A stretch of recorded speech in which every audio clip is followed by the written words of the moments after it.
Mr. President, there is a war going on in this country, and I'm not referring to the war in Iraq or the war in Afghanistan. I'm talking about a war being waged by some of the wealthiest and most powerful people in this country against the working families of the United States of America, against the disappearing and shrinking middle class of our country. The reality is that many of the nation's billionaires are on the warpath. They want more, more, more. Their greed has no end, and apparently there is very little concern for our country or for the people of this country if it gets in the way of the accumulation of more and more wealth and more power. Mr. President, in the year 2007, the top 1% of all income earners in the United States made 23.5% of all income. Top 1% earned 23.5% of all income, more than the entire bottom 50%.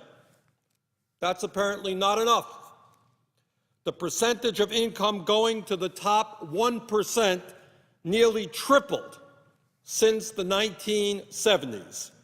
In the mid-1970s, the top 1% earned about 8% of all income. In the 1980s, that figure jumped to 14%. In the late 1990s, that 1% earned about 19%. And today, as the middle class collapses, top 1% earns 23.5% of all income, more than the bottom 50%.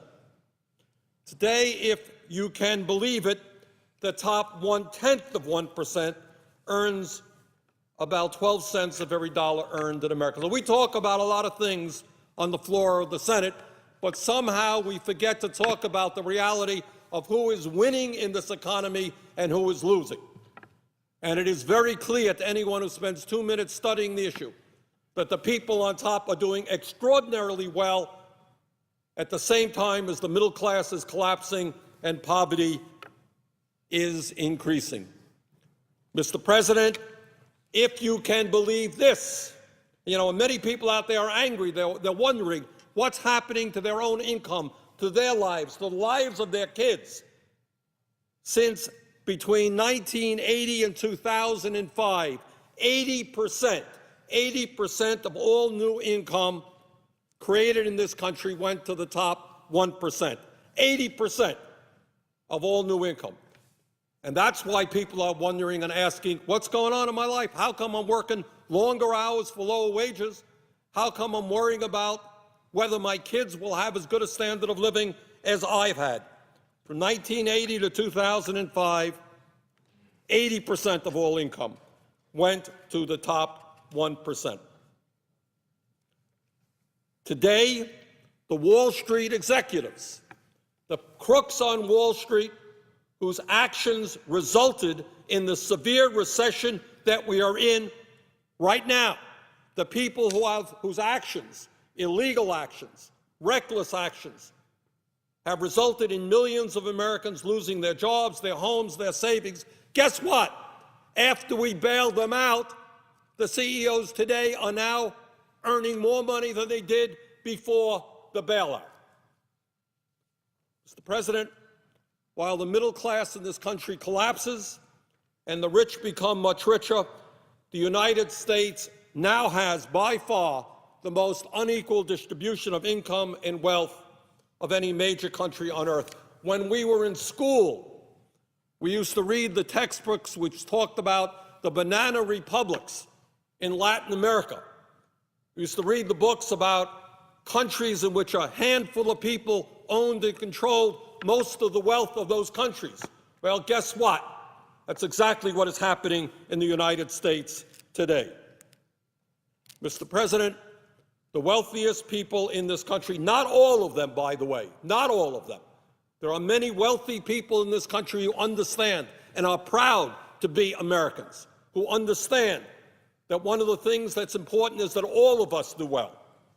But there are, on the other hand, many others whose apparently only concern is more and more wealth and more power for themselves. And this is an issue, this greed is an issue that we have got to deal with. Now, in the midst of all of this, growing income and wealth inequality in this country, we are now faced with the issue of what we do with the Bush tax cuts of 2001 and 2003. And if you can believe it, we have people here, many of my Republican colleagues, who tell us, oh, I am so concerned about our record-breaking deficit. I am terribly concerned about a $13.7 trillion national debt, terribly concerned about the debt that we're going to be leaving to our kids and our grandchildren. But wait a minute, it's very important that we give over a 10-year period $700 billion in tax breaks to the top 2%. Oh yeah, we're concerned about the debt, we're concerned about the deficit, but we are more concerned that millionaires, people who earn at least $1 million a year or more, get on average $100,000 a year in tax breaks. So you got a $13.7 trillion national debt growing. You got growing income inequality, top 1% earning more income than the bottom 50%. But the highest priority of many of my Republican colleagues is to make sure that millionaires and billionaires get more tax breaks. I think that that is absurd. But it is not only income tax rates that we're dealing with. It is the estate tax as well. And let's be clear, while some of my friends want to eliminate completely the estate tax, which has been in existence in this country since 1916, let us be clear that every nickel of benefit, all of those benefits, will go to the top 0.3%.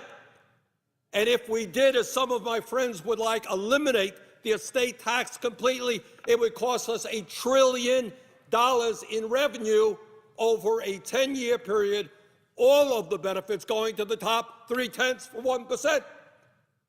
So I am sure that in a little while, my friends are going to come down to the floor and say, we're very concerned about the deficit. We're very concerned about the national debt. But you know what we're more concerned about? Giving huge tax breaks to the wealthiest people in this country. But, Mr. President, the tax issue is just one part of what some of our wealthy friends want to see happen in this country. The reality is that many of these folks want to bring the United States back to where we were in the 1920s.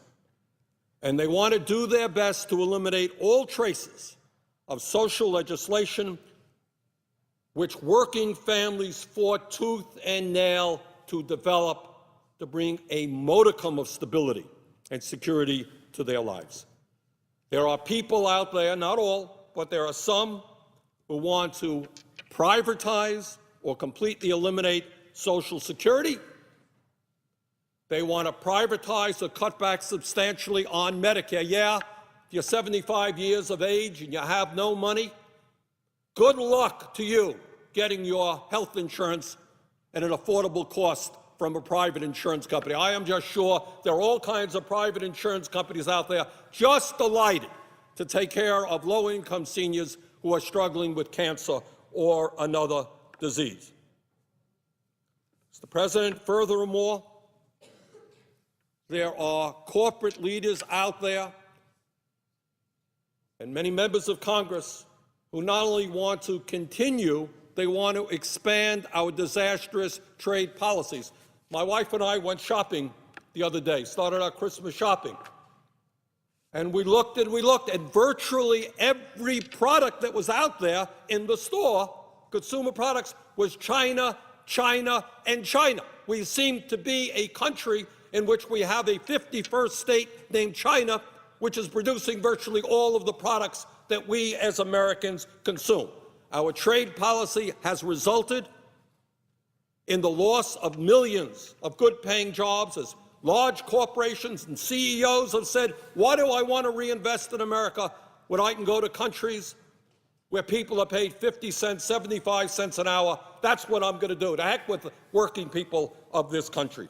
So not only are we saddled with this disastrous trade policy, there are people who actually want to expand it.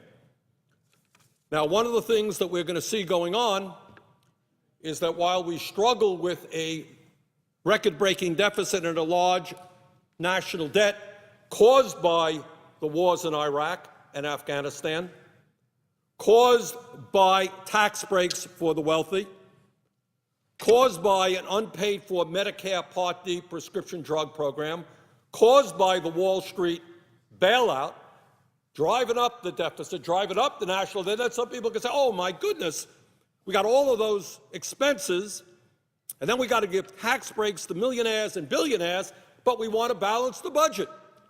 Gee, how are we going to do that? Well, obviously, we know how they're going to do that. We're going to cut back on health care. We're going to cut back on education. We're going to cut back on child care. We're going to cut back on Pell programs. We just don't have enough money for working families and their needs. We're going to cut back on food stamps. We're surely not going to expand unemployment compensation. We got a higher priority, Mr. President. We have got to give tax breaks to billionaires. I mean, that's what this whole place is about, isn't it?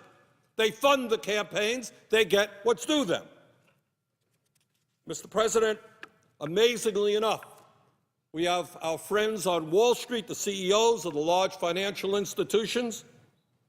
They want to rescind or slow down many of the provisions, the very modest provisions in the financial reform bill. I voted for the financial reform bill, but I will tell you clearly it did not go anywhere near far enough, but it went too far for our Wall Street friends and their lobbyists who are all over here.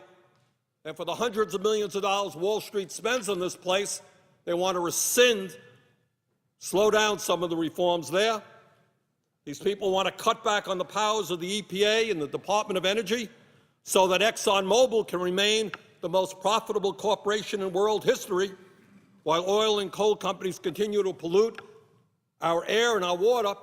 Last year, ExxonMobil made $19 billion in profit. Guess what? They paid zero in taxes. They got a $156 million refund from the IRS. I guess that's not good enough. We've got to give the oil companies even more tax breaks. So, Mr. President, I think that's where we are. We've got to own up to it. There is a war going on. The middle class is struggling for existence, and they're taking on some of the wealthiest and most powerful forces in the world whose greed has no end. And if we don't begin to stand together and start representing those families, there will not be a middle class in this country. Mr. President, with that, I would yield the floor.